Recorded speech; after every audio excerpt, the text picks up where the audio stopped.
नमस्कार, मैं आरबी सिंह यादव और आप देख रहे हैं मेरा YouTube channel RB Singh Yadav editor. आज हम कई चीज़ों पर आपके सामने अपना वीडियो बना रहे हैं। सबसे पहली बात, उत्तर प्रदेश में आज प्रधानमंत्री की रैली थी पीलीभीत में, लेकिन पीलीभीत में जो वहाँ के सांसद हैं वर्तमान में, अब तो खैर लोकसभा में जो सांसदी है वो ख़त्म होने के कगार पर है, लेकिन फिर भी वो इस समय सांसद हैं वरुण गांधी नरेंद्र मोदी की रैली से नदारद दिखाई दिए। इसके क्या संकेत जाते हैं? हालांकि उनका टिकट काटकर वहाँ जतिन प्रसाद को टिकट दिया गया है, जो कांग्रेस से आए हैं और वो मंत्री भी हैं इस समय उत्तर प्रदेश सरकार में।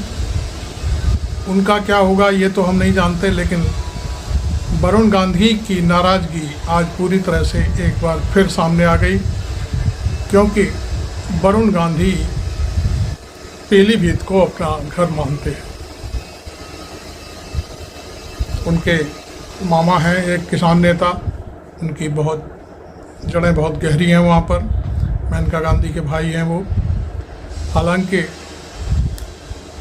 उन्होंने पिछले साल में जब किसानों का आंदोलन चल रहा था, उस समय अपना बोरिया बिस्तर राकेश टिकैत के पास साथ से खींचकर वापस चले गए थे। लेकिन फिर भी उनको अब इस समय प्रधानमंत्री की ज़रूरत है और वरुण गांधी को पीलीभीत सीट की ज़रूरत थी। ऐसे में आप जानते हैं, नेचुरल सी बात है कि जब टिकट नहीं मिला तो मामा भांजे की तरफ ही जाएंगे। और माँ के बारे में अभी क्लियर नहीं है कि वो क्या कह रही हैं। हालांकि उन्होंने अभी इस तरह की कोई टिप्पणी नहीं की है मेनका गांधी ने कि बेटे की टिकट कट गई है, तो उस पर एकदम सीधा कोई सवाल नहीं किया है। अब सवाल उठता है कि नरेंद्र मोदी को यदि वहाँ का वर्तमान सांसद आंखें दिखा रहा है, उनकी रैली में नहीं आ रहा है, तो इसके मानी क्या होंगे? निश्चित तौर पर यह सीट बीजेपी की थी वरुण गांधी के जरिए, लेकिन अब किसकी होगी ये कहना बड़ा मुश्किल काम है। दूसरी तरफ नरेंद्र मोदी को जहाँ पीलीभीत में वर्तमान सांसद मिलने तक नहीं आए, वहीं बीरेन सिंह जो सांसद थे हरियाणा में, वो आज पूरे 10 वर्ष बाद कांग्रेस में शामिल हो गए। और उनको जब वो वहाँ शामिल होने आए तो हज़ारों की तादाद में लोगों ने उनका स्वागत किया। और इस मौके पर कांग्रेस पार्टी के वरिष्ठ महासचिव मुकुल वासनिक, सुरजेवाला, भूतपूर्व मुख्यमंत्री हुड्डा साहब और किरण सिंह और हरियाणा की मुख्यमंत्री रही भट्टल के अलावा हरियाणा की तेज तर्रार नेता उनका भी वहाँ उपस्थित होना बड़ा अच्छा लगा। अब आपको हम बताते हैं बीरेन सिंह कौन है। बीरेन सिंह भारत के सबसे सफल और क्रांतिकारी किसान नेता सर छोटू राम के पोते हैं। आप जानते होंगे, बहुत से नए लड़के हैं वो सर छोटू राम के बारे में नहीं जानते, लेकिन सर छोटू राम आज़ादी के उस संघर्ष में हमेशा अग्रणी रहे। उन्हीं के पोते बीरेन सिंह इस समय भारतीय जनता पार्टी से सांसद हैं और उन्होंने आज पार्टी छोड़ करके कांग्रेस का दामन थाम लिया। ये बहुत बड़ी बात है।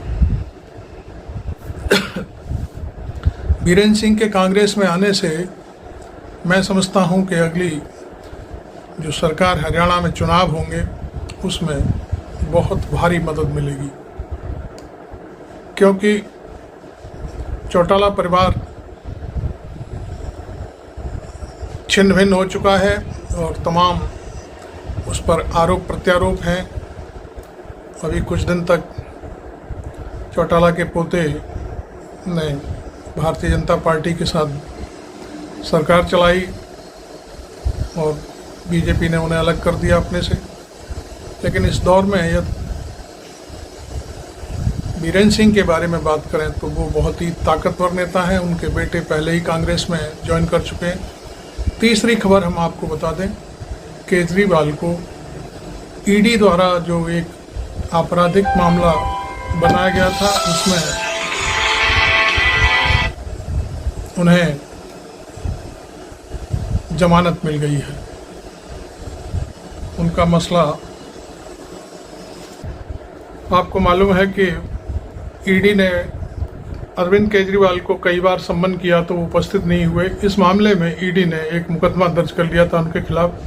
तो उसी मामले में आज सुप्रीम कोर्ट ने उन्हें जमानत दे दी है 15,000 रुपये का मुचलका भरवा के। तो शुरुआत हो गई है शायद अरविंद केजरीवाल की भी कोर्ट से बाहर निकलने को, जेल से बाहर निकलने की।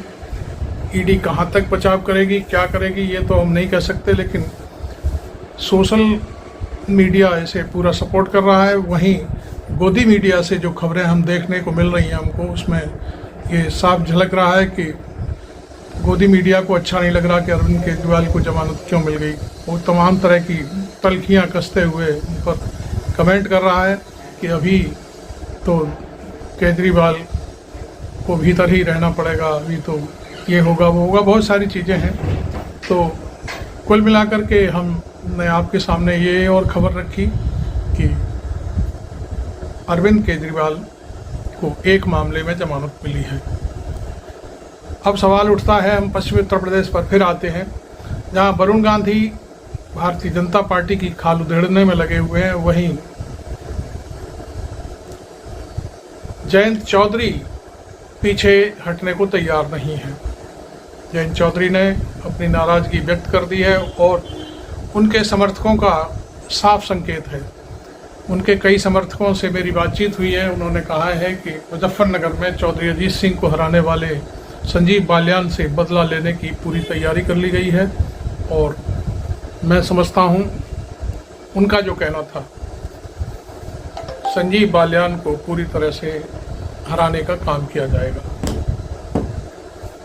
हालांकि जयंत चौधरी ने जब एनडीए ज्वाइन किया था तब शायद उन्हें ये इल्म रहा होगा कि भारतीय जनता पार्टी उन्हें बहुत कंधों पे बिठाएगी, सिर पे बिठाएगी। लेकिन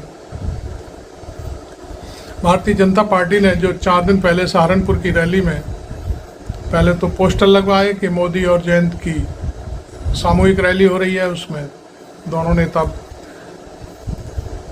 भाषण देंगे, लेकिन ऊपर से क्या संकेत दिया गया कि आपको इन रैलियों में नहीं आना है, मुजफ्फरनगर में भी नहीं आना है और सहारनपुर में भी नहीं आना है। और इसी के चलते जयंत चौधरी अपने घर से नहीं निकले, घर में ही रहे। बताया तो यहाँ तक जाता है, जो हमारे राष्ट्रीय लोकदल के सूत्र हैं उनका कहना है कि जयंत चौधरी लगातार घर से नहीं निकल रहे हैं, यहाँ तक कि वो टहलने भी बाहर नहीं निकलते और अंदर ही सारे काम कर रहे हैं।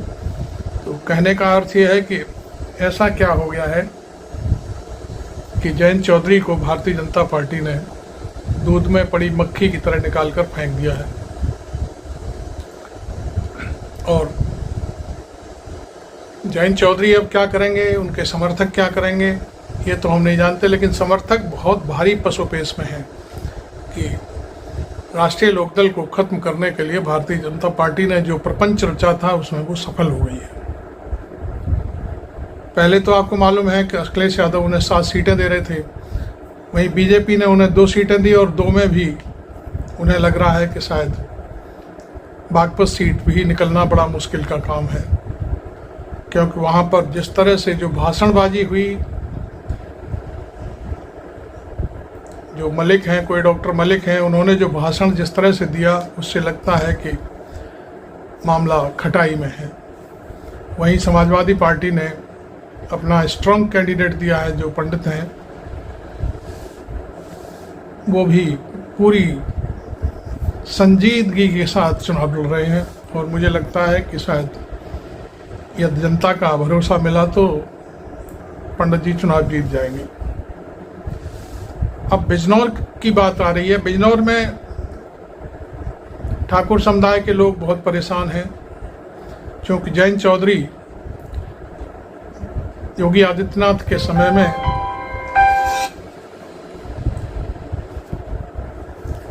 लेकिन जयंत चौधरी उस रैली में नहीं पहुंचे तो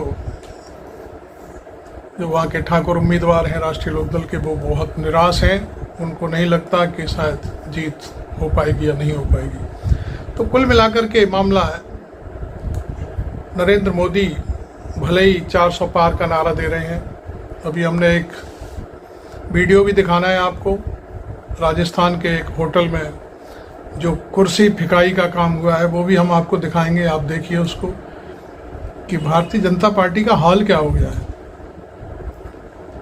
हालांकि तमाम तरफ से आवाज़ें आ रही हैं कि ईवीएम हटाओ और देश बचाओ। अब ईवीएम हटेगी नहीं हटेगी ये तो हम नहीं कह सकते, लेकिन उस पर लोगों की सख्त सुबह लगातार जारी है। पॉलिटिकली भी लोग अब गाहे बगाहे टिप्पणी करने लगे हैं। हालांकि कई वकील हैं जो दिल्ली से आंदोलन चला रहे हैं और शायद उनका जो आंदोलन है वो कुछ हद तक सही भी है।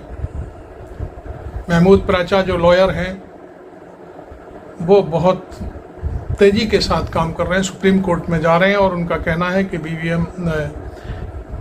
बीपी पैड से काम नहीं चलेगा, हमें टोटल बैलेट बॉक्स से, बैलेट पेपर से चुनाव चाहिए। तो उनकी शायद याचिका 1-2 दिन में लग जाएगी। उनका जैसा अभी कुछ मैंने एक वीडियो देखा उसमें उन्होंने साफ किया था कि वो बैलेट के खिलाफ, बैलेट से चुनाव कराने के लिए ईवीएम के खिलाफ एक याचिका डाल रहे हैं। अब आगे क्या होता है वो आप देखिए। अभी आप देखिए जो जोधपुर के एक होटल में जो कुर्सी बिकाई हुई है वो भी हम आपको साथ दिखाते हैं उसके बाद।